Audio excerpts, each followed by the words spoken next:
w 1949 po Moskwie chodził żurnalista, dziennikarz. I on pytał się ludzi, jaki był najszczęśliwszy dzień jego życia. Jaki był samý šťastný dzień twojej żyzni. No i te ludzie mu tam takie gadali rzeczy, co on chciał usłyszeć. Jak dostał legitymację partyjną, jak się ożenił, jak mu się synek urodził, jak dostał robota w kołozie. A jeden tak się poszkrobał i padł. No, u mnie był taki dzień. 5 rano, 2 panów w czarnych skórzanych płaszczach, nasunięte kapelusze na oczy, na czoło, klupią do jego drzwi.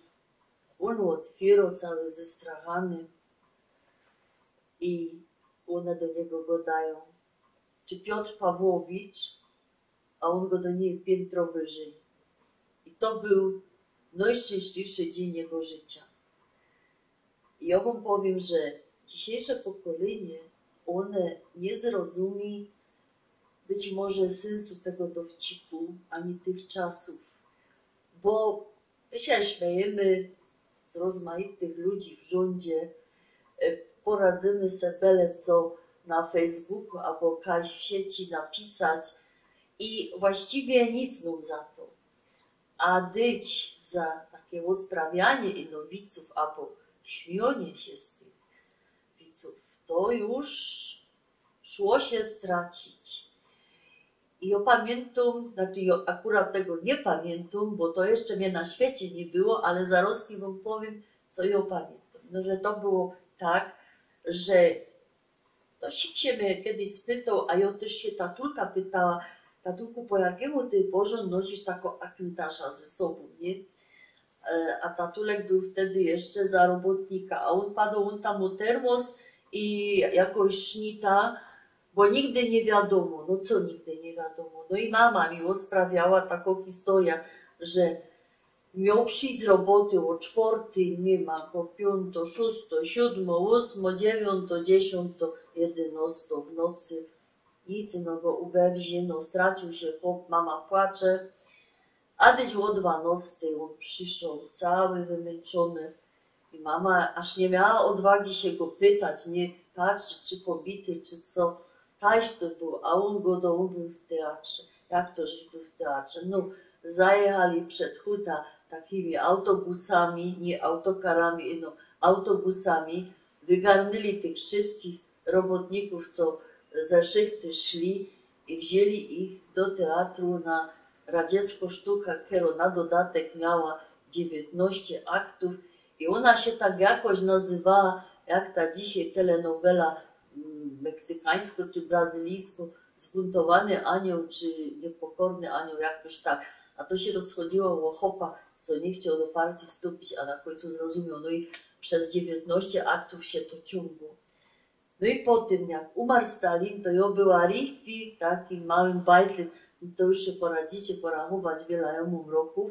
No i wiecie, te ludzie, ja powiem, że każdym człowiekiem idzie zmanipulować. Ciotka mi poradnik temu sprawiała, u nich wtedy było 15 roków, że ich spędzili w liceum do auli. No i pora godzin grali takie marsze żałobne, były przemówienia, wszyscy dostali takie opaski czarne i ciotka mi go dowieźmie, było 15 roków i ja to myślała, że świat się skończył. My wszyscy płakali i ja też taką była głupio, a przeca umarł jeden z największych morderców.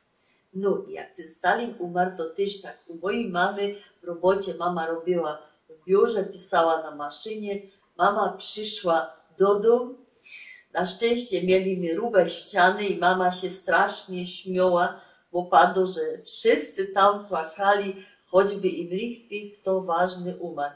A tata też taki zabawowy wyciąg coś, on dostał u siebie w robocie takie 2 dwie czerwone szlajfki jedwabne.